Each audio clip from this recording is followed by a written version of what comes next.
رب العالمين وقد قال الله تعالى في القرآن العظيم والفرقان المجيد يا أيها الذين آمنوا أطيعوا الله وأطيعوا الرسول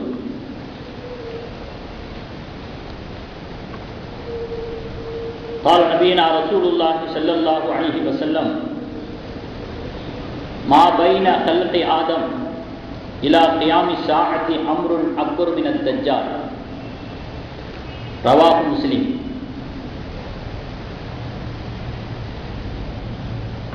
நிறையுடைய வாழ்வழித்து நெடுநிலத்தை காப்பதற்கு மறையளித்த இறைவனுக்கே மாபெரும் புகழனைத்தும் சத்திய தூதராம் நபிகள் நாயகம் ஸல்லல்லாஹு அலைஹி வஸல்லம் அவர்களின் மீதும் அவர்களின் வழிவாழ்ந்த சத்திய சஹாபா பெருமக்கள் மீதும் நம் அனைத்து நல்லடியார்களின் மீதும் ஏக வல்லோனின் சாந்தியும் சமாதானமும் என்றென்றும் நின்று நிலவட்டுமாக.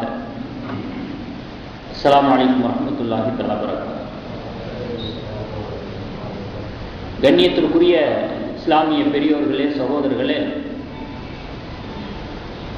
கடந்த இரு ஜும்ஆக்களிலேயும் கியாமத் நாளுடைய அடையாளங்களை பற்றி நபி ஸல்லல்லாஹு அலைஹி வஸல்லம் அவர்கள் சொன்ன விஷயங்களை எல்லாம் நாம் சொல்லிக் கொண்டு வருகிறோம். கடந்த இரண்டு ஜும்ஆக்களிலேயும் சிறு சிறு அடையாளங்களாக என்னவெல்லாம் சொன்னார்களோ ஒரு 8 அடையாளங்களை பற்றி நாம் பேசிக்கொண்டு வருகிறோம். மீண்டும் நினைவுபடுத்துவதற்கு முதலாவது அடையாளமாக முஸ்லிம்கள் பந்தாடப்படுவது, எதிரிகளால் தாக்கப்படுவது. இரண்டாவது, மஸ்ஜிதுகள் யூத கிறிஸ்தவ ஆலயங்களை போன்று அலங்கரிக்கப்படுவது. மூன்றாவது, பள்ளி பெரியதாக இருக்கும், அமல்கள் மிக குறைவாக இருக்கும். நாலாவது, நேரத்தில் பரக்கத் இருக்காது. ஐந்தாவது, பள்ளிவாசலுக்கு விரைந்து வந்தும் கூட தொழுவதற்கு தகுதியான நபர் கிடைக்காம நீ போ என்பதாக ஒவ்வொருவரையும் முத்தள்ளி கொண்டிருப்பார்கள். ஆறாவது, பெண்களுடைய தன்மைகளை பற்றி சொன்னாங்க. அதனுடைய அடையாளங்கள் எல்லாம் இப்போ வந்துகிட்டு இருக்குது. அடுத்து, நில அதிர்வு, பூகம்பம், இதையெல்லாம் நபி ஸல்லல்லாஹு அலைஹி வஸல்லம் அவர்கள் சொன்ன செய்திகளை நம்ம ஹதீஸ்களை சொன்னோம். அடுத்து 8வது விஷயம், அரபகம் செல்வ செழிப்புல அப்படி பொழிக்கும். அவ்வளவு பெரிய ஒரு செழுமையாக வளமையாக இறைவன் அரபு நாடுகளை ஆக்குவான். அதுவும் ஒரு கியாமத்தினுடைய நெருக்கத்தில் உள்ள ஒரு சிறு சிறு அடையாளங்கள் சொன்னதில் அதுவும் ஒன்று. அடுத்து பெரிய அடையாளங்கள் சொன்னாங்க. அது ஒரு 8 அடையாளங்கள் இருக்குது. அந்த மிகப்பெரிய அடையாளங்களாக சொன்னதுல முதலாவது அடையாளமாக இப்ப நம்ம சொல்ல போறது தஜ்ஜாலுடைய வருகையை பற்றி. அதற்கடுத்து நேரம் இருந்தால் இன்ஷா அல்லாஹ் அடுத்தடுத்த அடையாளங்களை சொல்லலாம். தஜ்ஜால் என்பவன் மிகப்பெரிய ஒரு கொடியவன். அவனுடைய குழப்பம்தான் பெரிய குழப்பம். பெருமானார் ஸல்லல்லாஹு அலைஹி வஸல்லம் அவர்கள் எவ்வளவு பெரிய ஒரு மிகப்பெரிய ஒரு குழப்பம் அப்படிங்கிறத அவர்களுடைய வார்த்தைகள் எப்படி சொல்றாங்க பாருங்க. முஸ்லிம் ஷரீஃப்ல பதிவு செய்யப்பட்ட ஹதீஸ் இம்ரான் இப்னு ஹுசைன் ரலியல்லாஹு தஆலா அவர்கள் மூலமாக அறிவிக்கப்படக்கூடியது. சமிஅத்து ரசூலுல்லாஹி ஸல்லல்லாஹு அலைஹி வஸல்லம் யகூல், நபி ஸல்லல்லாஹு அலைஹி வஸல்லம் அவர்கள் சொல்ல நான் கேட்டிருக்கிறேன். மா பைன கல்கி ஆதம் இலா கியாமி ஸாஅத்தி, ஆதம் அலைஹிஸ்ஸலாம் அவர்கள் படைக்கப்பட்ட நாளிலிருந்து, படைக்கப்பட்டதிலிருந்து உலக முடிவு நாள் வரைக்கும் உள்ள இடைப்பட்ட காலங்களிலே அம்ருன் அக்பரு மின தஜ்ஜால், தஜ்ஜாலை விட ஒரு பெரிய ஒரு குழப்பம் வேற எதுவும் கிடையாது. அப்படிப்பட்ட மிகப்பெரிய ஒரு குழப்பமான ஒரு விஷயம் தான் இந்த தஜ்ஜாலுடைய வருகை என்பதாக நபி ஸல்லல்லாஹு அலைஹி வஸல்லம் அவர்கள் சொல்லியிருக்கிறாங்க. மிகப்பெரிய குழப்பமா இருக்கிற காரணத்தினாலதான் அந்த விஷயத்தை ரொம்பவே விளக்கி சொல்லியிருக்கிறாங்க சஹாபாக்களிடத்துல. எப்படியெல்லாம் விளக்கி சொன்னாங்க அப்படிங்கிற விஷயத்தை விவரிக்கிறது தான் இன்றைய ஜும்மாவுடைய நேரம். உங்களுக்கு என்ன சொன்னாங்க? வரக்கூடிய அத்தனை விஷயங்களும் முஸ்லிம் ஷரீஃப்ல பதிவு செய்யப்பட்ட ஹதீஸ்கள். ஒரே ஹதீஸ் தான், ஆனால் நீளமான ஹதீஸ். அன்-நவாஸ் இப்னு சம்ஆன் ரலியல்லாஹு தஆலா அவர்கள் மூலமாக அறிவிக்கக்கூடிய இந்த ஹதீஸ், ذكر رسول الله صلى الله عليه وسلم ذات غداة, ஒரு நாள் காலையில பெருமானார் ஸல்லல்லாஹு அலைஹி வஸல்லம் அவர்கள் தஜ்ஜாலை பற்றிய விஷயங்களை எங்களுக்கு சொன்னாங்க. இந்த அளவுக்கு சொன்னாங்கன்னா ஃபஹஃபல ஃபீஹி வரஃபஅ, ரொம்ப தெளிவா சொன்னாங்க. அவனுடைய விவரங்களை எல்லாம், விஷயங்களை எல்லாம் ரொம்ப தெளிவாக சொன்னாங்க. எந்த அளவுக்கு தெளிவு அதுல இருந்துச்சு அப்படின்னு சொன்னா, ஹத்தா லனன்னாஹு ஃபீ தாகிஃபத்தின் நஹ்லி, நாங்க என்ன நினைச்சுக்கிட்டோம் அப்படின்னா, நபி ஸல்லல்லாஹு அலைஹி வஸல்லம் அவர்கள் சொன்ன தஜ்ஜால் இந்த பேரிச்ச மரத்துக்கு பின்னால ஒளிஞ்சிருப்பானோ அப்படின்னு நாங்க நினைக்கிற அளவுக்கு, இந்த மரத்துக்கு பின்னாடி எதுவும் இருப்பானோ அப்படின்னு எங்களுக்குள்ள ஒரு அச்சம் ஏற்படுற அளவுக்கு அவ்வளவு தெளிவாக முழு விவரமாக எங்களுக்கு ஒரு நாள் அதிகாலையில் நபி ஸல்லல்லாஹு அலைஹி வஸல்லம் அவர்கள் விளக்கம் கொடுத்து சொன்னாங்க. அதுக்கு பிறகு நாங்கள் போயிட்டோம். போனதுக்கு பிறகும் கூட அதை பற்றிய எண்ணங்களே எங்களுடைய உள்ளத்தில் உழன்று கொண்டிருந்தது. மறுபடியும் நபி ஸல்லல்லாஹு அலைஹி வஸல்லம் அவர்களை சந்திக்கணும், இது விஷயமா பேசணும், கேட்கணும் அப்படிங்கிற ஒரு மேலீட்டமான ஒரு எண்ணத்தால் மறுபடியும் நாங்கள் நபி ஸல்லல்லாஹு அலைஹி வஸல்லம் அவர்களை சந்திக்க வந்தோம். பலம்மா ருஹ்னா இலை, மாலையில மறுபடியும் பெருமானார் ஸல்லல்லாஹு அலைஹி வஸல்லம் அவர்களை நாங்கள் சந்திக்க வந்தோம். அரஃபதாலிக ஃபீனா, எதுக்கு நாங்கள் வந்திருக்கிறோங்கிறத விளங்கிக்கிட்டாங்க. கேட்காமையே இவங்க எதுக்கு வந்திருப்பாங்க அப்படிங்கிறதை விளங்கி கொண்டவர்களை போல நபி ஸல்லல்லாஹு அலைஹி வஸல்லம் அவர்கள் எங்களை பார்த்து கேட்டாங்க, அம்மா ஷர்னுக்கும், என்ன விஷயமா வந்திருக்கிறீங்க, உங்களுடைய நிலைப்பாடு என்ன விசேஷம், எல்லாம் தெரிஞ்சவர்களாக கேட்குறாங்க. கேட்டவுடனே நாங்கள் எங்கள் விஷயத்தை சொன்னோம். நீங்கள் காலையில் சொன்னீங்க, அதையே நினச்சிக்கிட்டு இருக்கிறோம், எங்களுக்கு மிகப்பெரிய ஒரு அச்சமும் பீதியுமா இருக்கு, இப்படிப்பட்ட விவரங்கள் எல்லாம் விஷயங்கள் எல்லாம் தஜ்ஜாலுடைய விஷயத்தில் இருக்கிறா அப்படின்னு சொல்லிட்டு எந்த அளவுக்கு நாங்கள் பயந்துட்டோம்னா, இங்கே மரத்துக்கு பின்னால் ஒழிஞ்சுக்கிட்டு இருப்பானோ அப்படின்னு நாங்கள் நினைக்கிற அளவுக்கு எங்களுடைய எண்ணங்கள் ஆகிப்போச்சு அப்படின்னு விவரங்களை எல்லாம் சொன்ன உடனே நபி ஸல்லல்லாஹு அலைஹி வஸல்லம் அவர்கள் சொல்றாங்க, யஹ்ருஜு வான ஃபீக்கும்,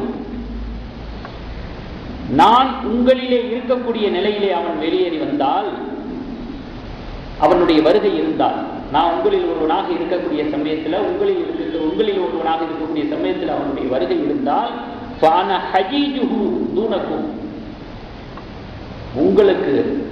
உங்களுடன் சேர்ந்து உங்களுக்கு சாதகமாக அவனோடு நான் போராடுவேன். அவன் வரக்கூடிய சமயத்தில் உங்களுக்கு மத்தியில் நான் இல்லை, உங்களோடு நான் இல்லை, அப்படி ஒரு நிலையில் அவன் வந்தான் அப்படின்னு சொன்னா, உங்களில் ஒவ்வொருவரும் தஜ்ஜாலுக்கு எதிரியாக இருக்க வேண்டும்.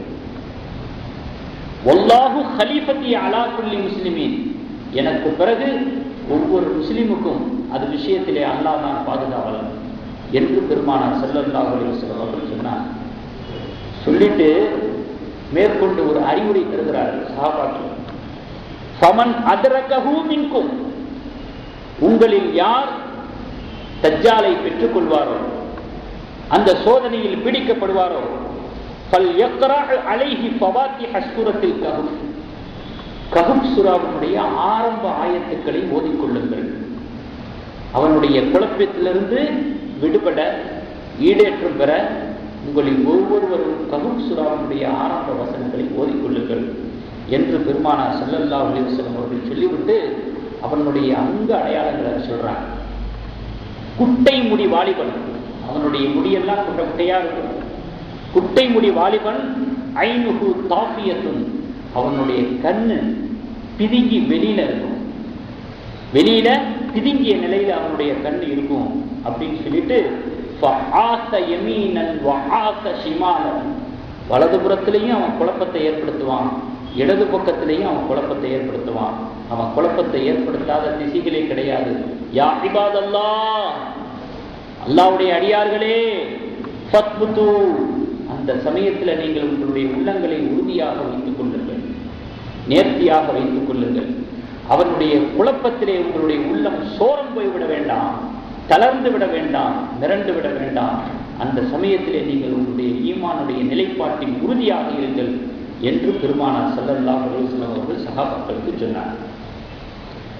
அப்போ ஒரு சஹாபி கேட்டாங்க, வமா லுபுஹு ஃபில் அர்த், யா ரசூலுல்லாஹ், எவ்வளவு காலம்தான் அந்த நியாயம் பிடிச்சவன் இந்த உலகத்தில் தங்குவான், பூமியில் இருப்பான், அவனுடைய தங்கும் காலம்தான் எத்தனை என்று ஒரு சஹாபி கேட்கிறார். 40 யௌமன், 40 நாள் தங்குவான். அவனுடைய ஆயுள் காலம், பூமியில் தங்கும் காலம் 40 நாள். அப்படின்னு சொல்லிட்டு பெருமானார் ஸல்லல்லாஹு அலைஹி வஸல்லம் அவர்கள் நிப்பாட்டல, அந்த 40 நாட்களை பத்தி விவரிக்கிறாங்க. எப்படி விவரிக்கிறாங்க? யௌமுன் க சனத்தின், அந்த 40 நாள்ல ஒரு நாள் ஒரு வருஷத்தை போல இருக்கும். யௌமுன் க ஷஹரின், இன்னொரு ஒரு நாள் ஒரு மாதத்தை போல இருக்கும். யௌமுன் க ஜும்அத்தின், இன்னொரு ஒரு நாள் ஒரு வாரத்தை போல இருக்கும்.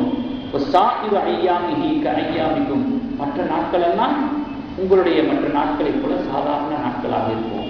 இப்படிப்பட்ட ஒரு மொத்தத்துல எண்ணிக்கையில நிலையில ஒரு 40 நாட்கள் அவன் இங்க தங்குவான் அப்படின்னு அந்த சஹாபி கேட்ட கேள்விக்கு நபி ஸல்லல்லாஹு அலைஹி வஸல்லம் சொல்லி சொன்னாங்க. உடனே அடுத்த கேள்வியை முன்வைக்கிறாங்க. அத்தக்ஃபீனா ஃபீஹி ஸலாத்து யௌமின், அல்லாஹ்வுடைய தூதரே, அவனுடைய ஒரு நாள் ஒரு வருஷத்தை போல இருக்குன்னு சொல்றீங்களே, அப்படின்னா அந்த நாளையில எங்கள் மீது கடமையாக இருப்பது ஒரு நாளுடைய தொழுகையா, ஒரு வருடத்தினுடைய தொழுகையா? ஒரு நாளுடைய தொழுகையை தொழுது நாங்க பேசாம இருந்துடலாமா? அது மட்டும்தான் எங்கள் மீது கடமையா? தொழுகையினுடைய விஷயத்துல சட்டத்துல எங்கள் மீது ஏவப்படுவது என்ன? ஒரு நாள் ஒரு வருஷம் போல சொல்றீங்களே அப்படின்னு அடுத்து ஒரு கேள்வியை முன் வச்சார். நபி ஸல்லல்லாஹு அலைஹி வஸல்லம் சொன்னாங்க, லா, அப்படி அல்ல. ஒரு நாள் தொழுகையை தொழுது முடிச்சுட்டு உட்கார்றது இல்லை. உக்குதரு லஹு கதரஹு, ஒரு கணக்கிட்டுக் கொள்ளுங்கள், ஒரு அளவை கணக்கிட்டு. ஒரு நாளைக்கு 5 வேளை தொழுகை, 5 வேளை தொழுகையினுடைய இடைப்பட்ட காலங்களை நேரங்களை ஓரளவு கணக்கிட்டு அந்த கணக்கீட்டுக்கு தகுந்தது மாதிரி உங்களுடைய தொழுகையை அமைத்துக் கொள்ளுங்கள் என்று பெருமானார் ஸல்லல்லாஹு அலைஹி வஸல்லம் சொன்னார். அடுத்து ஒரு கேள்வி சஹாபி வைக்கிறார். வமா இஸ்ராஹு ஃபில் அர்த், அல்லாஹ்வுடைய தூதரே, அவனுடைய வேகப்பாடு எப்படி இருக்கும்? அவனுடைய துரிதமான வேகம் எப்படி இருக்கும்? அதையும் கொஞ்சம் விளக்குங்களேன் அப்படின்னு. அப்போ நபி ஸல்லல்லாஹு அலைஹி வஸல்லம் சொன்னாங்க, கல் கைதி இஸ்ததபரத்துஹு ரீஹு, காற்று தள்ளி செல்லக்கூடிய வேகத்தை போல அவனுடைய வேகம் இருக்கும். வேகத்துக்கு உதாரணம் அதுதான் என்று பெருமானார் ஸல்லல்லாஹு அலைஹி வஸல்லம் அவருடைய வேகத்தினுடைய நிலைப்பாட்டை விவரித்து சொல்றாங்க. இப்படிப்பட்ட கேள்விகள், பதில்கள், விவரங்கள், விஷயங்கள், தெளிவுகள், இவைகளெல்லாம் தஜ்ஜாலை பற்றிய ஒரு சம்பாஷணைகள் மஜ்லிஸ்ல நடந்து கொண்டிருக்கிறது. அந்த சமயத்துல தஜ்ஜாலுடைய இறை பிரகடனம், தன்னை இறைவனாக வாதிடுவது, அதற்கான ஆதாரங்களை அடுக்கடுக்காக எடுத்து காட்டுவது, இந்த மாதிரியான சமாச்சாரங்களையும் பெருமானார் ஸல்லல்லாஹு அலைஹி வஸல்லம் அவர்கள் சொல்லி சென்றிருக்கிறார். தஜ்ஜால் ஒரு சமுதாயத்திட்ட வருவான், வந்துட்டு தாவா கொடுப்பான். என்ன தாவா? நான் தான் இறைவன், எல்லாமே நான் தான், என்னை இறைவனை ஏற்றுக்கிறியா அப்படின்னு அந்த சமுதாயத்திட்ட தாவா கொடுப்பான். அந்த சமுதாயம் அந்த தாவாவை ஏற்றுக்கொள்ளும், நம்பிவிடும், அடிபடிந்து விடும். அப்ப தன்னை நம்பிய சமுதாயத்துக்காக வேண்டி சில அற்புதங்களை காட்டுவான். தான் ஒரு இறைவன் என்பதற்கு ஆதாரமாக சில விஷயங்களை எடுத்துக்காட்டி அவர்களை நம்ப வைப்பான். வானத்துக்கு கட்டளையிடுவான், மழை பொழியும். பூமிக்கு கட்டளையிடுவான், புற்புண்டுகள் முளைக்கும், நெற்பயிர்கள் முளைக்கும், வளம் பொழிக்கும், பசுமையாக இருக்கும். தேவையான தானியங்கள் அப்படியே பார்க்க பரவசமாக அற்புதங்களை நிகழ்த்தி கொண்டிருக்கும். அந்த பகுதியில் இருக்கக்கூடிய கால்நடைகள் எல்லாம் மடு பெருத்ததாக, மேய போற இடத்துல திரும்பி வரும் பொழுது மாலையில மடு பெருத்ததாக, பொதுவாக தான் வளர்க்கக்கூடிய மாடுடைய மடு பெருத்திருந்துச்சுன்னா ஒரு அகமகிழ்வு ஏற்படும். என் மாடுக்கு நல்லா மடு பெருத்திருக்கு. அப்போ தன்னை நம்பி அந்த சமுதாயத்தினுடைய கண்களை குளிர்ச்சிப்படுத்துறதுக்காக, மனசை நிறைக்கிறதுக்காக அவர்கள் வளர்க்கக்கூடிய கால்நடைகள் மாலையில் திரும்புகிற பொழுது மடு நிறைந்ததாக, மடு பெருத்ததாக வரும். இதெல்லாம் அவங்களுக்கு ஏற்படுத்தி கொடுப்பான். அடுத்து ஒரு சமுதாயத்திட்ட போவான், தாவா கொடுப்பான், தன்னை இறைவன் என்று பிரகடனை செய்வான். ஏற்றுக்கொள்ள மாட்டார்கள், மறுத்து விடுவார்கள், நிராகரித்து விடுவார்கள். அவர்களுடைய விஷயத்தில் எந்த அற்புதத்தையும் நிகழ்த்தாதது மட்டுமல்ல, அவர்களிடத்திலே வறட்சியை ஏற்படுத்துவான், பஞ்சத்தை ஏற்படுத்துவான். கையில இருக்கிறதையெல்லாம் இழந்துட்டு பஞ்சத்துல, வறுமை கோர தாண்டவமாடி ரொம்ப நெருக்கடிக்கு ஆளாகி விடுவார்கள். அந்த நிலையை ஏற்படுத்தி விட்டு அவன் போவான். அப்புறம் பார்த்தா விசுவாசி சொல்றாங்க, ஒரு காட்டு வழியா போவான், வறண்ட காடு, பொட்டக்காடு. அந்த காட்டை பார்த்து, அந்த பூமியை பார்த்து கட்டளையிடுவான். என்ன சொல்லுவான்? அஹ்ரிஜி குனூஸகி, உன்னுடைய புதையல்களை எல்லாம் வெளியேற்று, வெளியில தள்ளுவான் புதையல்களை அப்படின்னு சொல்லி அந்த பூமிக்கு கட்டளையிடுவான். உடனே அந்த பூமி தான் உள்ளுக்குள் வைத்திருக்கக்கூடிய புதையல்களை எல்லாம் வெளியிலே தள்ளும், வெளியேற்றி விடும். நபிசல்லாஹு சொல்றாங்க, எந்த அளவுக்கு புதையல்கள் நிரம்பி கிடக்கும் என்று சொன்னால், அவனை சுற்றி கிடக்கும் என்று சொன்னால், கயாசிபின் நகலி, பெரிய தேனியை சிறிய தேனீக்கள் எப்படி சூழ்ந்து கொள்ளுமோ, மொசமொசம்னா நிறைய நிற்குமே பயன்னு, அந்த மாதிரியான ரீதியில அந்த புதையல்கள் எல்லாம் அவனை சுற்றி சுற்றி சூழ்ந்து இருக்கும், நிரம்பி இருக்கும், பார்க்கிறதுக்கு பரவசமாக இருக்கும். அந்த அளவுக்கு புதையல்களை அந்த பூமி கக்கும் என்று பெருமானார் ஸல்லல்லாஹு அலைஹி வஸல்லம் அவர்கள் சொல்லியிருக்கிறார். இப்படி ஒரு ஆதாரங்களையும் அவன் வெளிப்படுத்துவான், எடுத்து வைப்பான். அந்த சமயத்தில் பார்த்தீங்கன்னா ஒரு வாலிபன் அழைப்பான், தஜ்ஜால். ஒரு வாலிபன் வருவான், வந்த உடனே தன் கையில் வைத்திருந்த வாளால் வெட்டுவான். வெட்டினதுக்கு பிறகு 2 துண்டுகளாக அவன் பிளந்து போய்விடுவான். பிளந்து போனதுக்கு பிறகு மறுபடியும் கூப்பிடுவான், வா இங்கே அப்படின்னு. வெட்டப்பட்ட பிளவுபட்ட 2 துண்டுகளாக கூறாக்கப்பட்ட அந்த இளைஞன், அந்த வாலிபன் எழுந்து வருவான், முகம் சிரித்தவனாக, புன்முறுவல் பூத்தவனாக, தன்னிடத்துல எந்த ஒரு வேதனையும் மிச்சம் இருக்காத நிலையில, வேதனையினுடைய அறிகுறி தெரியாத நிலையில சிரித்தவனாக, யதார்த்தமாக அந்த இளைஞன் எழுந்து வருவான் என்றும் பெருமானார் ஸல்லல்லாஹு அலைஹி வஸல்லம் சொன்னாங்க. இவையெல்லாம் ஒரே ஹதீஸ்ல உள்ள விஷயங்கள், முஸ்லிம் ஷரீஃப்ல பதிவு செய்யப்பட்ட ஹதீஸ்கள். அடுத்து புகாரில ஒரு ஹதீஸ் வருகிறது, இதே மாதிரியான அற்புதத்தை நிகழ்கிறது. என்ன அப்படின்னு சொன்னா, வியக்கத்தக்க விஷயங்களை நிகழ்த்தக்கூடிய நிகழ்வுகள்ல ஒன்று, ஹுதைஃபத்துல் யமான் ரலியல்லாஹு தஆலா அவர்களிடத்துல போய் அபூ மஸ்ஊத் ரலியல்லாஹு தஆலா அவர்கள் கேட்கிறாங்க, தஜ்ஜாலை பற்றி நீங்க தெரிஞ்ச வரைக்கும் சொல்லுங்க அப்படின்னு. உடனே ஹுதைஃபத்துல் யமான் ரலியல்லாஹு தஆலா அவர்கள் தஜ்ஜாலை பற்றி சொல்றாங்க. என்ன சொல்றாங்க அப்படின்னா, தஜ்ஜால் வருவான், தன்னிடத்துல தண்ணீரையும் வச்சிருப்பான், நெருப்பையும் வச்சிருப்பான், ரெண்டுமே அவனிடத்துல இருக்கும். ஃபஅம்மல்லதி யராஹுன் நாசு மாஅன், மக்கள் அவனிடத்திலே எதை தண்ணீராக பார்க்கிறார்களோ காண்கிறார்களோ, ஃபநாருன் துஹரிகு, அது தண்ணீர் அல்ல, சுட்டரிக்கக்கூடிய நெருப்பு.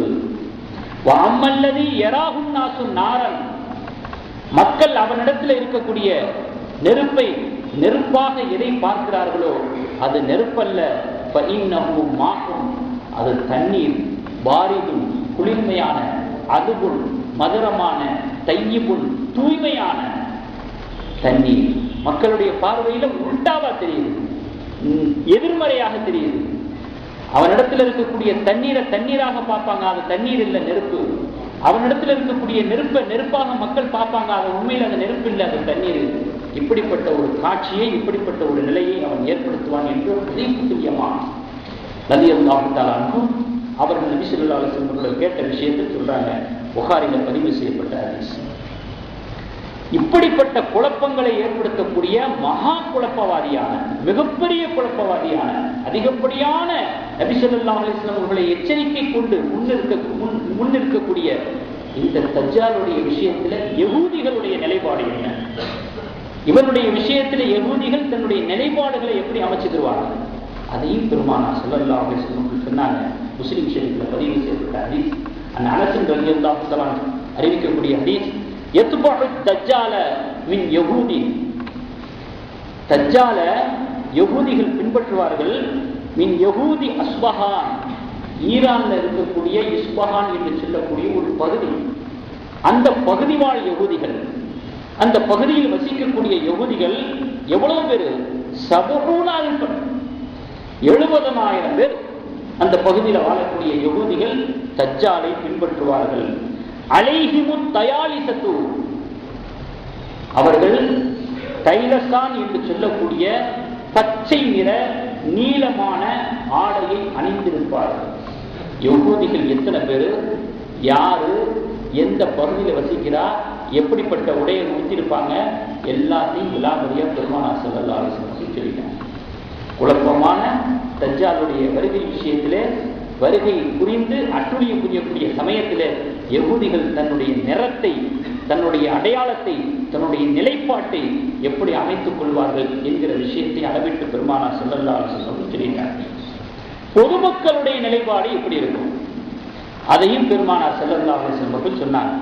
உம்மு ஷரீக் ரலியல்லாஹு தஆலா அன்ஹா, அந்த அம்மையார் மூலமாக அறிவிக்கப்படக்கூடிய ஹதீஸ், சமீஅத்தி நபி ஸல்லல்லாஹு அலைஹி வஸல்லம் யகூல், நபி ஸல்லல்லாஹு அலைஹி வஸல்லம் சொல்ல தன் காதால் கேட்ட ஹதீஸ், ல யன்ஃபிருன் நாசு மினத் தஜ்ஜால் ஃபில் ஜிபாலி. தஜ்ஜாலுடைய குழப்பங்களை பார்த்துட்டு, அட்டுழியத்தை பார்த்துட்டு மக்கள் எல்லாம் விரண்டு ஓடுவார்கள், ஓடி ஒளிவார்கள் மலைகளை நோக்கி, மலை குகைகளை நோக்கி. ஆங்காங்கே போய் தஞ்சம் அடைஞ்சுக்கிடுவாங்க, ஓடி ஒளிஞ்சுக்கிடுவாங்க. இவனுடைய குழப்பம் நம்முடைய உள்ளத்தை குழப்பமாக்கிவிடக் கூடாது என்பதற்காக வேண்டி ஓடி ஒளிந்து கொள்வார்கள் என்பதாக ஒரு ஹதீஸ் முஸ்லிம் ஷரீஃபில் பதிவு செய்யப்பட்டிருக்கிறது. நபி ஸல்லல்லாஹு அலைஹி வஸல்லம் அவர்கள் தன்னுடைய சமுதாயத்தின் மீது மற்ற நபி தன் சமுதாயத்தின் மீது வைத்திருக்கக்கூடிய அன்பை விட, பாசத்தை விட அதிகமானது, கூடுதலானது. உங்களுக்கு தெரிஞ்ச விஷயம். ஆகையினாலே என்னவோ பெருமானார் ஸல்லல்லாஹு அலைஹி வஸல்லம் அவர்கள் கூடுதலாகவே ஒரு செய்தியை நமக்கு சொல்லிவிட்டு சென்றிருக்கிறார். எல்லா நபிமார்களுமே தன்னுடைய சமுதாயத்துக்கு தஜ்ஜாலுடைய குழப்பத்தை, வருகையை எடுத்து சொல்லாம போனதில்லை. எல்லா நபியும் சொல்லியிருக்கிறாங்க. அவர்கள் சொல்லாத ஒரு விஷயத்தை எல்லாம் நபி ஸல்லல்லாஹு அலைஹி வஸல்லம் அவர்கள் தன் சமுதாயத்துக்கு மட்டும் கூடுதலாக ஒரு விஷயத்தை சொல்லிட்டு போயிருக்கிறார். என்ன அப்படின்னு சொன்னா, அனஸ் ரலியல்லாஹு அன்ஹு அவர்கள் அறிவிக்கக்கூடிய ஹதீஸ் தான், மாமின் நபியின், எந்த ஒரு நபியும் இல்லா வகத அந்தர உம்மத்தஹுல் அஹ்வருல் கஸாப், தன்னுடைய சமுதாயத்துக்கு தஜ்ஜாலை பற்றி விவரங்களை சொல்லாம எந்த ஒரு நபியும் போனதில்லை. தஜ்ஜாலை பற்றிய விவரங்களை சொல்லி இருக்கிறாங்க. என்ன சொன்னாங்க? ஒற்றை கண்ணுடையவன், மிகப்பெரிய ஒரு பொய்யன் என்கிற செய்தியை எந்த ஒரு நபியும் தன்னுடைய சமுதாயத்துக்கு சொல்லாம போகல. நான் சொல்றேன், இன்ன ரப்பக்கும் அஸ்ஸ வஜல், உங்களுடைய இறைவன் லைஸ பிஅஅவர், ஒற்றை கண்ணுடையவன் அல்ல. மக்தூபுன் பைன ஐனைஹி, அவனுடைய 2 கண்களுக்கு மத்தியிலே, 2 கண்ணுக்கு இடைப்பட்ட இடத்திலே காஃபிர் என்பதாக மக்தூபுன் எழுதப்பட்டிருக்கும். ஹதீஸ்ல காஃபு ஃபேர் ரே தனித்தனியா எழுதப்பட்டிருக்கிறார். அவனுடைய 2 கண்ணுக்கு இடையில காஃபிர் என்பதாக எழுதப்பட்டிருக்கும். எல்லா நபிமார்களும் தன்னுடைய சமுதாயத்துக்கு அவன் ஒற்றைக்கண்ணுடையவன், பொய்யன் என்று சொன்னாங்க. கூடுதலாக உங்களுக்கு சொல்றேன், அவனுடைய 2 கண்ணுக்கு இடையில காஃபிர் என்பதாக எழுதப்பட்டிருக்கும் என்கிற ஒரு செய்தியும் ஹதீஸிலே பதிவு செய்யப்பட்டிருக்கிறது. தஜ்ஜால் மேற்பட்டு சொல்றாங்க, தஜ்ஜால் ஒரு உலகம் சுற்றும் வாலிபன். உலகத்தையே ஒரு ரவுண்ட் அடிச்சுட்டு வந்துருவான். விஸ்வாசம் சொல்றாங்க, அனஸ் ரலியல்லாஹு அன்ஹு ஹதீஸ், கால ரசூலுல்லாஹி ஸல்லல்லாஹு அலைஹி வஸல்லம், லைஸ மின் பலதின் இல்லா சயதஹு தஜ்ஜால். தஜ்ஜால் போகாத ஊரே கிடையாது, தஜ்ஜால் நுழையாத இடமே கிடையாது. எல்லா ஊர்களுக்கும், எல்லா நாடுகளுக்கும், எல்லா பகுதிகளுக்கும் போயிட்டு வர்றாங்க. உலகம் சுற்றும் வாலிபர். ஆனால் இல்லா மக்கா வல் மதீனா, மக்கா மதீனா விஷயத்துல மட்டும் அவன் ஊனமுற்ற வாலிபர். மற்ற எல்லா ஊர்களை பொறுத்தளவில் அவன் உலகம் சுற்றும் வாலிபர். மக்கா மதீனாவை பொறுத்தளவில் மட்டும் அவனால் உள்ள நுழைய முடியாது, ஊனமுற்றவனை போல ஆகிவிடுவான் என்று சொல்லிவிட்டு அதுக்கான காரணத்தை சொல்றாங்க நபி ஸல்லல்லாஹு அலைஹி வஸல்லம் அவர்கள். வலைஸ நக்புன் மின் அன்காபிஹிமா, மதீனாவினுடைய மக்காவினுடைய வாசல்களில் எல்லாம் இல்லா அலைஹில் மலாயிகத்து, மலக்குமார்கள் அமர்த்தப்பட்டிருப்பார்கள் காவலர்களாக. சாஃபீன, அணிவகுத்திருப்பார்கள். தஹ்ரசுஹுமா, அந்த 2 ஊரையும் பாதுகாக்கக்கூடிய ஒரு ஊர்காவலர்களாக அணிவகுத்திருப்பார்கள். அவர்களை மீறி அவனால் உள்ளே நுழைய முடியாது. அப்படிப்பட்ட ஒரு பாதுகாப்பான ஒரு இடம், ஒரு ஊரு மக்கா மதீனா. அக்கிரமமான சிந்தனையில, குழப்பம் ஏற்படுத்தக்கூடிய சிந்தனையில யாரும் உள்ள நுழைய முடியாது. அது தஜ்ஜாலுக்கும் பொருந்தும், தாத்தாஜால்களுக்கும் பொருந்தும், எல்லாருக்கும் அது பொருந்தும். ரவுலாவை இடிக்கணும் இடிக்கணும் சொல்லிட்டு இருக்கிறாங்க இல்லையா, அப்படிப்பட்ட ஒரு விஷமத்தனமான எண்ணம் கொண்டு போகக்கூடிய யாராக இருந்தாலும் சரி, ரவுண்டு கட்டி அடிப்பதற்கு அங்கே அணிவகுத்தில் இருக்கக்கூடியவர்கள் வானவர்கள், மலக்குமார்கள் என்பதை நம்ம ஹதீஸில் பார்க்கிறோம். அதனுடைய ஹதீஸினுடைய தொடரில் ஃபதர்ஜுல் மதீனத்து ஸலாத்த ரஜபாத்தின், அதற்கு பிறகு மதீனாவில் 3 பூகம்பங்கள் ஏற்படும் என்று பெருமானார் ஸல்லல்லாஹு அலைஹி வஸல்லம் அவர்கள் சொல்லிவிட்டு, அந்த பூகம்பத்தினுடைய எதிரொலியாக அங்கே இருக்கக்கூடிய இறை நிராகரிப்பாளர்கள், நயவஞ்சகர்கள் அத்தனை பேர்களும் அந்த ஊரில் இருந்து வெளியேற்றப்படுவார்கள் என்பதாக விசுவாசம் சொன்னார்.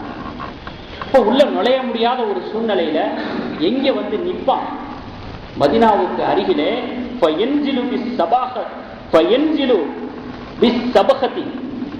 ஒரு மதீனாவுக்கு பக்கத்தில் இருக்கக்கூடிய ஒரு மேட்டு பகுதியில் வந்து இறங்குவான். அந்த மேட்டு பகுதியில் இருந்துகிட்டு உள்ள நுழைய முடியாத அந்த கையாலாகாத தனத்துல கொக்கரிச்சுக்கிட்டு இருப்பான். சொல்றாங்க இல்லையா, அங்கே எங்களை உள்ள விட்டா நாங்க போய் ரவுலாவை இடிப்போம். மெட்ராஸ் பகுதியில் வந்து கொக்கரிக்கிற மாதிரி அங்கே மேட்டு பகுதியில் நின்று கொண்ட மதீனாவுக்கு பக்கத்துல கொக்கரி தன்னுடைய கையாளாக தன்மையை வெளிப்படுத்தி கோபப்படுத்தி அவன் கொக்கரித்துக் கொண்டிருப்பான் என்று பெருமானார் ஸல்லல்லாஹு அலைஹி வஸல்லம் அவர்கள் சொல்றார். கண்ணியமான சிந்தனையுடைய உங்களுக்கு ஒரு சில விஷயங்களை நான் கவனத்துக்கு கொண்டு வரேன். விருப்பு வெறுப்புக்கு அப்பாற்பட்டு சில விஷயங்களை நீங்களே கிரகிச்சு பாருங்க, உங்களுக்குள்ளேயே ஒரு தீர்ப்பளிச்சும் பாருங்க. ஏன்னா ஒவ்வொருத்தவங்களுக்கும் அல்லாஹ்வுத்தாலா ஒரு நீதிமன்றத்தை உள்ளத்துல வச்சிருக்கான், ஒரு நியாயமான சிந்தனையை உள்ளத்துல வச்சிருக்கிறான். அது இல்லாம யாரும் கிடையாது. இது அதுக்கும் ஒரு ஹதீஸ் இருக்கு. தேவையில்லாத சர்ச்சைகள்ல, தேவையில்லாத குழப்பங்கள்ல ஈடுபடுவது என்பது அது ஈமானை பலவீனப்படுத்தக்கூடிய ஒரு விஷயம் மட்டுமல்ல, சமுதாயத்தை பிளவுபடுத்தக்கூடிய ஒரு விஷயமாக இருக்கு. எதற்காக வேண்டியெல்லாம் வந்து எவ்வளவோ விஷயங்கள் இருக்கிறது. சமுதாயத்தினுடைய ஆரோக்கியத்துக்காக வேண்டி போராடுவதற்கும், கருத்து தெரிவிப்பதற்கும், பயான் நிகழ்ச்சி நடத்துவதற்கும், விவாதம் செய்வதற்கும் எவ்வளவோ விஷயங்கள் இருக்குது. நம்முடைய மார்க்கத்தை வலுப்படுத்துவதற்கும், சமுதாயத்தை ஆரோக்கியப்படுத்துவதற்கும் தான் என்ற குறி இருக்க வேண்டுமே தவிர, எண்ணம் இருக்க வேண்டுமே தவிர, எதிர்மறையான விளைவுகளை ஏற்படுத்தக்கூடிய ரீதியில் அது இருந்துவிடக்கூடாது. சமீபத்தில் ஒரு காரசாரமான, ஒரு அநாகரிகமான எத்தனையோ வார்த்தைகளையும் எத்தனையோ விஷயங்களையும் நம்ம பார்த்து கொண்டு வருகிறோம், கேட்டு வருகிறோம். மாற்றார்கள் கைகுட்டி சிரிக்கக்கூடிய சில விஷயங்களை ஓப்பனா சொல்லித்தான் ஆக வேண்டியிருக்கிறது. ஆரம்ப காலகட்டங்கள்ல அவுலியாக்களுடைய பெயரால் மூட நம்பிக்கைகளில் மக்கள் இருக்கிறார்கள் என்பதாக தன்னுடைய முழக்கத்தை ஆரம்பித்தார். அவுலியாக்களுடைய பெயரால மூட நம்பிக்கை, சில தவறுகள் இருந்தது. சில தவறுகளை சரி செய்கிறோம் என்கிற பெயரிலே வந்தாங்க, பேசினாங்க, கூட்டம் போட்டாங்க, எவ்வளவு செஞ்சாங்க. அதை பார்த்துட்டு சரி மூட நம்பிக்கைகளை தானே ஒழிக்கிறாங்க அப்படிங்கிற ஒரு ரீதியில அவர்களுக்கு ஒரு வரவேற்பு இருந்தது, ஒரு ரசிகர் கூட்டம் இருந்தது, ஒரு கூட்டம் அலைமோதியது, ஒரு எண்ணிக்கை ஏற்பட்டது. அந்த வரவேற்பு கூட்டமே அவர்கள் வரம்பு மீறுவதற்கு காரணமாக அமைஞ்சிருச்சு. என்ன ஆயிடுச்சுன்னு சொன்னா, அப்புறம் அவுலியாக்களையே தரக்குறைவாக திட்டக்கூடிய அளவுல ஒரு துணியை பெற்று விட்டார். பேசக்கூடிய வார்த்தை தான் இல்லை, நாங்கள் அப்படிலாம் பேசலன்னு மொட்டையா சொல்லிடலாம். ஆனால் அந்த பேசக்கூடிய அந்த வார்த்தைகளை பயன்படுத்தக்கூடிய அந்த விதம், வார்த்தைகள் மட்டுமில்லை, அந்த போங்கு கூட ஒன்று இருக்குயா இல்லையா, அது அவமதிப்பதாக, கொச்சைப்படுத்துவதாக, அநாகரிகமான ஒரு கோணத்தில் தன்னுடைய வார்த்தைகளை அமைத்துக் கொள்ளக்கூடியதாக இருந்துச்சு. இது அவருடைய ஆரம்ப நிலை. அவுலியாக்களுடைய பெயரால் மூட நம்பிக்கைகள் அப்படிங்கிறதாக துவங்கி அவுலியாக்களை கடுமையாக அவமதிச்சு பேசினது. அதற்கு பிறகு இமாம்களுடைய பெயரால் மதுஹபுகள் என்கிற குப்பை என்பதாக ஒரு முழக்க ஆரம்பிச்சிச்சு. மதுஹபுகள் என்பது நேற்று பேஞ்ச மலையில முளைச்ச காளான் கிடையாது.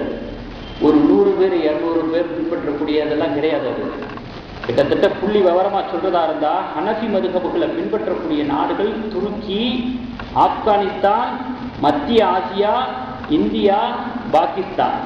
ஷாஃபி மதுஹபை பின்பற்றக்கூடியவங்க எகிப்து, அப்புறம் வடமேற்கு ஈரான், அரேபியா, தென்னிந்தியா அதாவது தமிழ்நாடு, மலையா, இலங்கை. மாலிக் மதுஹபை பின்பற்றக்கூடியவர்கள் வட ஆப்பிரிக்காவில் மட்டும் இருக்கிறாங்க. அகமது பின் ஹம்பல், அந்த ஹம்பல் மதுஹபை பின்பற்றக்கூடியவங்க கிழக்கு ஆப்பிரிக்கா மற்றும் அரபு நாட்டில் இருக்கக்கூடிய சிறு தொகையினர். இப்படி உலகளாவிய எண்ணிக்கைகளை கொண்ட பரந்துபட்ட பல உலமாக்களுடைய உள்ளத்தில் உட்கார்ந்து கொண்டிருக்கக்கூடிய மதுஹபுகள் எல்லாம் குப்பைகள் என்பதாக ஒரு தன்னுடைய முழக்கத்தை கொஞ்சம் பரிணாமப்படுத்தினார். சரி, அதையும் நம்ம ஜீரணிச்சுக்கிட்டோம். அதற்கு பிறகு பார்த்தா சஹாபாக்களுடைய விஷயத்துல தன்னுடைய வார்த்தைகளை எப்படி கையாளுறாரு. சஹாபாக்களுடைய கருத்து வேறுபாடுகளை ரொம்ப கவனமாக கையாளணும். ஏன்னா என்னமோ நம்ம தெருவில் இருக்கிற மொஹல்லாவில் இருக்கிற 2 பேரும் அடிச்சுக்கிட்ட சமாச்சாரம் கிடையாது. சஹாபாக்களுடைய பாசறையில பயின்றவர்கள், சில கருத்து வேறுபாடுகள் ஏற்படும். அதை நம்ம சொல்லும் பொழுது ரொம்ப பேணுதலாக இருக்க வேண்டும், ஒரு இரையச்சம் இருக்க வேண்டும். அப்போ அதுக்கு தான் முஷாஜரத்து சஹாபா அப்படின்னு சொல்லுவாங்க. சஹாபாக்களுடைய கருத்து வேறுபாடுகள் என்பது ரொம்ப கவனமாக பேசப்படக்கூடிய, கிரகிக்கப்படக்கூடிய, டெலிவரி பண்ணக்கூடிய ஒரு சமாச்சாரம் வார்த்தைகள். இப்போ அந்த அமைப்பில் இருக்கக்கூடிய ஒரு பிரதான தலைவர் சஹாபாக்களுடைய கருத்து வேறுபாடுகளை சொல்லும் பொழுது எப்படி சொல்றாரு, நபி ஸல்லல்லாஹு அலைஹி வஸல்லம் அவர்கள் வஃபாத்தானதுக்கு பிறகு சஹாபாக்களுக்கு மத்தியில கருத்து வேறுபாடு ஏற்பட்டதை எப்படி அவர் தன்னுடைய வார்த்தைகளால் வர்ணிக்கிறாருன்னா, அன்னை எப்போ போவாரு, திண்ணை எப்ப காலியாகுங்கிற மாதிரி அவங்க சர்ச்சை பண்ணிக்கிட்டாங்க. இந்த வார்த்தை நபி ஸல்லல்லாஹு அலைஹி வஸல்லம் விஷயத்துல யூஸ் பண்ணக்கூடிய வார்த்தையா? அப்போ சஹாபாக்கள்கிட்ட வந்து சஹாபாக்களுடைய மரியாதையில கை வைக்கும் பொழுது நம்ம என்ன செஞ்சுட்டோம், ஜீரணிச்சுக்கிட்டோம் சொல்ல முடியாது, அதையும் தாங்கி ஆக வேண்டிய ஒரு நிலை ஏற்பட்டுச்சு, ஒரு சூழ்நிலை நமக்கு ஏற்பட்டுச்சு. இப்போ சஹாபாக்கள் முடிஞ்சிருச்சா, அடுத்த ஹதீஸுகள். ஹதீஸுகள்ல பலம் பலவீனம் அப்படின்னு பிரிச்சாங்க. பலம் பலவீனம் எதை குறித்து சொல்லப்படுவது, அறிவிக்கக்கூடியவர்களுடைய அந்த வாழ்க்கை தரத்தை குறித்து சொல்லப்படுவது தான் ஹதீஸுகள் பலம் பலவீனம். இதை பிரிச்சு போட்ட உடனே இருக்கிற கொஞ்ச நஞ்ச அமலும் போயிடுச்சு நம்ம ஆளுகளுக்கு. ஏற்கனவே ஈமான் அப்படியே நிறைஞ்சு பொங்கி வழியுது நம்முடைய உள்ளத்துல. சதா பள்ளிவாசல்ல தான் கிடக்கிறோம், ஒரு சுண்ணத்தை கூட விடுறதில்லை, ஒரு முஸ்தகப்பை கூட விடுறதில்லை, அணுவா தீனை பின்பற்றிக்கிட்டு இருக்கிறோம். இதுல பலம் பலவீனம் புரிஞ்சு இதை அமல் செய்ய இதை அமல் செய்யாதுன்னு சொன்னா சொல்ல வேணும். அல்வா கொடுத்த மாதிரி ஆகிப்போச்சு, தேன் தடவி வச்ச மாதிரி ஆகிப்போச்சு. பலம் பலவீனம் புரிஞ்ச உடனே நம்ம சமுதாயத்துல, நம்ம முஸ்லீம்களிடத்துல அமல்கள் குறைஞ்சு போச்சு, காணாம போச்சு. சரி, அதோட நின்றுவாங்கன்னு பார்த்தா அப்ப சமீப காலமா புது பிரச்சனையா ஹதீஸுகள்ல வஹியான ஹதீஸு, வஹி இல்லாத ஹதீஸ் இருக்குது, இறைச்செய்தியான ஹதீஸு, இறைச்செய்தி இல்லாத ஹதீஸ் இருக்குது. இறைச்செய்தி இல்லாத வஹியாக இல்லாத ஹதீஸை எல்லாம் நம்ம வந்து பின்பற்ற வேண்டிய அவசியம் இல்லைன்னு சஹீஹான ஹதீஸை எல்லாம், பலமான ஹதீஸுகளை எல்லாம் மறுக்க ஆரம்பிச்சுட்டாங்க. ஆனா அல்லாஹ் ஆயத்துல என்ன சொல்றான், வமா யன்திகு அனில் ஹவா, நபி எந்த ஒரு பேச்சை பேசினாலும் தன்னுடைய சுய இஷ்டப்படி பேசுறதில்லை, சுயேட்சையா பேசுறதில்லை. அல்லாஹ் அவர்களுடைய உள்ளத்துல எதை போட்டானோ அதைத்தான் மக்களுக்கு சொல்றாங்க. ஏன் இஷ்டத்துக்கு, தன் இஷ்டத்துக்கு, சுய இஷ்டத்துக்கு பேசுறவங்க கிடையாது. வமா யன்திகு அனில் ஹவா, மனோ இச்சையின்படி பேசக்கூடியவர் அல்ல உங்களுக்கு அனுப்பப்பட்ட தூதர். அல்லாஹ் அவ்வளவு தெளிவா சொல்லியிருக்கிறான். இதுல நபி ஸல்லல்லாஹு அலைஹி வஸல்லம் சொல்லிட்டாங்க அப்படின்னா அப்புறம் இறைச்செய்தியான ஹதீஸ், இறைச்செய்தி இல்லாத ஹதீஸ், வஹியான ஹதீஸ், வஹி இல்லாத ஹதீஸ். நபி ஸல்லல்லாஹு அலைஹி வஸல்லம் சொன்னாங்கன்றதை ஏத்துக்கிறாங்க. ஏத்துக்கிட்டதுக்கு பிறகு பிரிக்கிறத பாருங்க. அப்ப அல்லாஹ் என்ன சொல்றான், அவங்க பேசினாலே அது பின்பற்றக்கூடியதுதான், அவங்க சொன்னாலே அது பின்பற்றுவதற்கான தகுதியை பெற்றதுதான். வமா யன்திகு அனில் ஹவா, நான் சொல்லல, அல்லாஹ் சொல்றான். வமா ஆதாகுமுர் ரசூலு ஃபஹுது, நபி ஸல்லல்லாஹு அலைஹி வஸல்லம் உங்களிடத்துல எதை கொண்டு வந்தாங்களோ அதை பற்றி பிடிச்சுக்குங்க. வமா நஹாகும் அன்ஹு ஃபன்தஹு, எதை தடுத்தாங்களோ அதை தடுத்துக் கொள்ளுங்க. அல்லாஹ் சொல்றான், இதா ஸல்லல்லாஹு வ ரசூலுஹு அம்ரன் யகுன லஹுல் ഖിയറத்து மின் அம்ரிஹி, அல்லாஹ்வும் ரசூலும் ஒரு விஷயத்துல முடிவு பண்ணிட்டாங்கன்னா மாற்று கருத்துக்கு இடம் இல்லை, மாற்று கருத்து தெரிவிக்க மற்றவர்களுக்கு எந்த தகுதியும் இல்லை. அல்லாஹ் சொல்லுகிறான். இப்படியெல்லாம் சொல்லி வைக்கப்பட்டிருக்கும் பொழுது, ஆயத்துக்கள் இருக்கும் பொழுது, வஹியான ஹதீஸா இருந்தா ஏற்றுக்கணும், வஹி இல்லாத ஹதீஸா இருந்தா அது சஹீஹான ஹதீஸா இருந்தாலும் ஏற்றுக்கொள்ள வேண்டிய அவசியம் இல்லை. இப்படி ஒரு நிலை. அப்போ ஹதீஸுகள்ல கை வச்சது சரி, அதையும் விட்டாச்சு. அடுத்து பார்த்தா நபி ஸல்லல்லாஹு அலைஹி வஸல்லம் விஷயத்துல எப்படி பாருங்க. நபி ஸல்லல்லாஹு அலைஹி வஸல்லம் அவர்கள் தன்னுடைய விஷயத்துல சஹாபாக்கள் ஷிர்கான வார்த்தையை யூஸ் பண்ணிக்கிட்டு இருந்தாங்க. எப்போ நபி ஸல்லல்லாஹு அலைஹி வஸல்லம் கவனத்துக்கு அது வந்துச்சோ உடனே அதை சரி பண்ணிக்கிட்டாங்க சஹாபாக்கள். ஏன்னா இது வந்து விரிவா சொல்ல வேண்டியது, இந்த நேரத்தில் நான் அதெல்லாம் சொல்ல முடியாது. நான் பட்டியலிட்டு போறேன். அவங்க 25 வருஷத்துக்கு முன்னாடி இங்க இருந்து ஆரம்பிச்சு இங்க வந்து நிக்கிறாங்க அப்படிங்கிறதுக்காக சொல்ல வரேன். நபி ஸல்லல்லாஹு அலைஹி வஸல்லம் அவர்கள் தன்னுடைய விஷயத்துல சஹாபாக்கள் ஷிர்கான வார்த்தைகளை யூஸ் பண்றத பார்த்துக்கிட்டு இருந்தாங்க, வேடிக்கை பார்த்துக்கிட்டு இருந்தாங்க. அப்புறம் தெரிஞ்சிச்சு இது ஷிர்கான வார்த்தையாச்சே அப்படின்ட்டு அப்புறம் சரி பண்ணாங்க. இது நபி ஸல்லல்லாஹு அலைஹி வஸல்லம் அவர்கள் கண்ணியத்தின் மீது ஏற்படுத்தப்பட்ட ஒரு களங்கம், சாதாரண களங்கம் இல்லை. இது வந்து தொடை தெரிய முடியாத களங்கம். அதுக்கு பிறகு பாருங்க, இப்போ நபி ஸல்லல்லாஹு அலைஹி வஸல்லம் மேலேயும் கை வச்சாச்சா, அடுத்து என்ன இருக்கு? அதுக்கு அடுத்து என்னங்க இருக்கு? குர்ஆன் தானே இருக்கு. குர்ஆனுடைய எழுத்துக்கள் எல்லாம் பாதுகாக்கப்பட்டதல்ல. மாற்று மதத்தவர் சொல்றதுக்கு கூட பயப்படுவார். குர்ஆனுடைய வார்த்தைகள், எழுத்துக்கள், அதுல இருக்கக்கூடியவைகள் எல்லாம் பாதுகாக்கப்பட்டதில்லை, அதுல பிழை இருக்கு. அதனுடைய கருத்துக்கள் வேண்டானாலும் அல்லாஹ்வுடைய சொல்லா இருக்கலாம், அதுல இருக்கக்கூடிய பொருள்கள், கருத்துக்கள் அல்லாஹ்வுடையது. ஆனா வார்த்தைகள் பாதுகாக்கப்பட்டதில்லை, அதுல தவறுகள் நிறைய இருக்குது. குர்ஆன்ல கை வச்சாச்சா, அடுத்து என்னங்க இருக்கு? குர்ஆனுக்கு மேல என்ன இருக்கு? அல்லாஹ்வுக்கு உருவம் இருக்கு. அல்லாஹ்வுக்கு உருவம் இருக்கு. அதுக்கு ஒரு விவாதம். இதெல்லாம் தெரியுமா தெரியாதாங்கிறது இல்லை. குர்ஆன்ல பிழை இருக்குதுன்னு சொல்லிட்டு விவாதம் நடத்துறாங்க. வேண்டாம், யஹூதிலாம் வேண்டாம், ஆர்எஸ்எஸ் வேண்டாம், வேற எவனும் வேண்டாம், இந்த போதும். குர்ஆன்ல பிழை இருக்குன்னு சொல்லி விவாத அரங்கத்துல விவாதம் நடத்தப்படுது. இவர் பிழை இருக்குங்கிறாரு, அவங்க இல்லைங்கிறாரு. இல்லைன்னு சொல்லுவாரு, ஒரு கட்டத்தில் அழுதுறாரு. எவ்வளவு பெரிய விஷயத்தை நீங்க சொல்றீங்க? பிழை இல்லை அப்படிங்கிற ஒரு வாதத்தின் கீழ் பேச வரக்கூடியவர், அவர் கூட இருந்தவர், அதனால ஞாபகம் தெரிஞ்சுக்கங்க. ஒரு கட்டத்தில் அழுதுறாரு. என்ன இப்படிப்பட்ட ஒரு விஷயத்தை எப்படி உங்க வாயில சொல்ல முடியுதுன்னு சொல்லி அழுதுறாரு. உருவம் இருக்கா இல்லையா அதுக்கு ஒரு விவாதம்.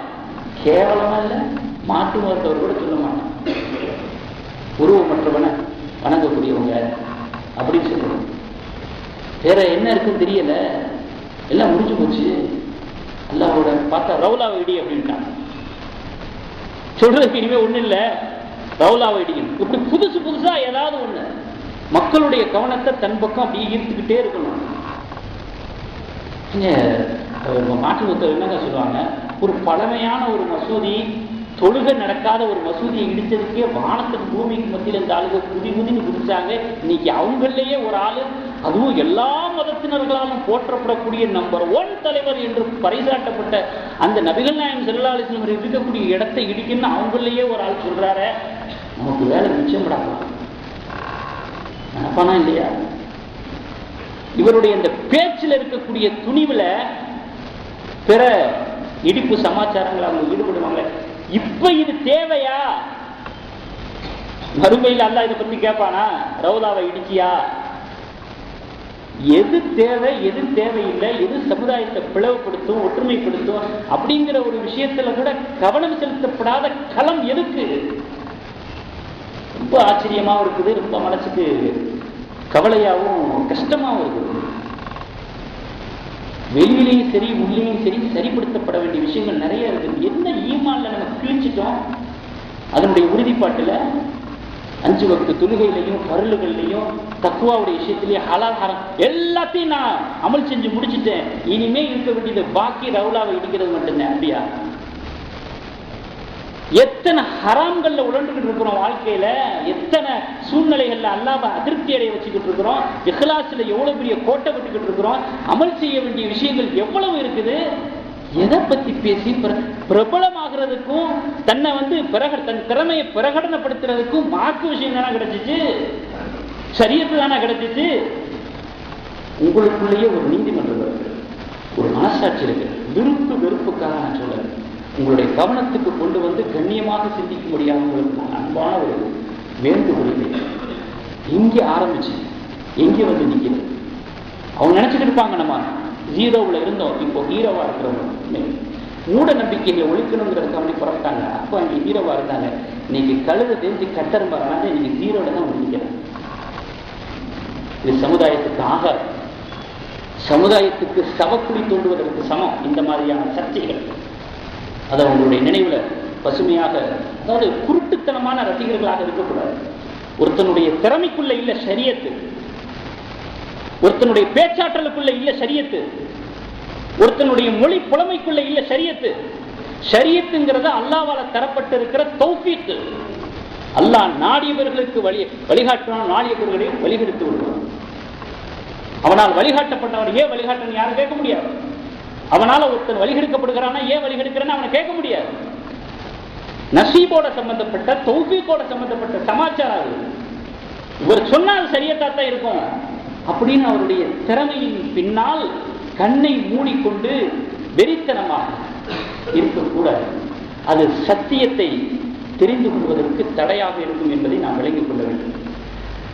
அடுத்து தஜ்ஜாலை பற்றிய விஷயங்களை நபி ஸல்லல்லாஹு அலைஹி வஸல்லம் அவர்கள் இந்த மாதிரி குழப்பங்களை எல்லாம் எதிர்கொள்வதற்கு ஒரு ட்ரைனிங்காக தான் அல்லாஹ் தஆலா இந்த மாதிரி கொடுத்துருப்பாங்க. சின்ன அடையாளம் பெரிய அடையாளம் குழப்பங்கள்லாம் வரப்போதில்லை, அதுக்கெல்லாம் இந்த மாதிரி ஆளுகளை வச்சு நீங்கள் ட்ரைனிங் எடுத்துக்கன்னு கொடுக்குறாங்கன்னு நமக்கு தெரியுது. ஆக இது போன்ற இன்னும் பெரிய அடையாளங்கள் 8 அடையாளங்கள் ஒன்று சொல்லிட்டோம். வரக்கூடிய வாரங்களில் இன்ஷா அல்லாஹ் இந்த அடையாளங்களை நம்ம சொல்லுவோம். அல்லாஹ் தஆலா அத்தனை குழப்பங்களிலிருந்து நம்முடைய உள்ளத்தையும் ஈமானையும் வல்ல ரஹ்மான் பாதுகாத்து அருள் புரிவானாக.